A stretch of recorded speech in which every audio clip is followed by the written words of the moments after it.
India ஒரு அதிரடி முடிவு எடுத்திருக்கு. ஜப்பானுக்கான அரிய வகை கனிம ஏற்றுமதிக்கு குட்பை சொல்ல போறாங்களாம். 13 வருட ஒப்பந்தம் என்ன ஆகும்? அதாவது மின்சார கார், செல்போன்னு பல உயர்தர பொருட்களுக்கு தேவைப்படும் அரிய வகை கனிமங்களை இதுவரை வெளிநாடுகளுக்கு, முக்கியமா ஜப்பானுக்கு நாம் அனுப்பிட்டு இருந்தோம். இப்போ அதை நிறுத்தி இந்தியாவிலேயே பயன்படுத்த போறோம்னு ஒரு முடிவு. சீனா இந்த கனிமங்கள் ஏற்றுமதியை குறைச்சதால உலகமே கஷ்டப்படுது. இது ஒரு பெரிய வியாபார யுத்தமா மாறியிருக்கு. நம்ம ஊரிலையும் இதோட தாக்கம் இருக்கும்.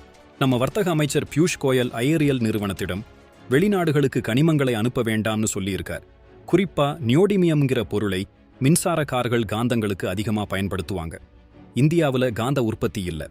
அதனால இங்கேயே சுத்திகரிப்பு வசதிகளை மேம்படுத்தி நமக்கு தேவையானதை நாமே உற்பத்தி செய்ய திட்டமிட்டு இருக்கிறாங்க. ஜப்பானுடனான ஒப்பந்தம் அரசு ஒப்பந்தம்ங்கிறதால பேச்சுவார்த்தை நடந்து ஒரு நல்ல முடிவை எடுப்பாங்க. உலகத்திலேயே 5வது பெரிய அரிய கனிம இருப்பு நம்மகிட்ட இருக்கு.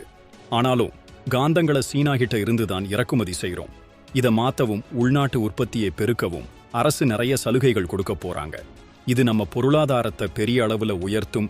வெளிநாடுகளை சார்ந்திருக்க வேண்டிய அவசியமும் இருக்காது. என்ன நினைக்கிறீங்க நண்பர்களே? இது நல்ல முடிவா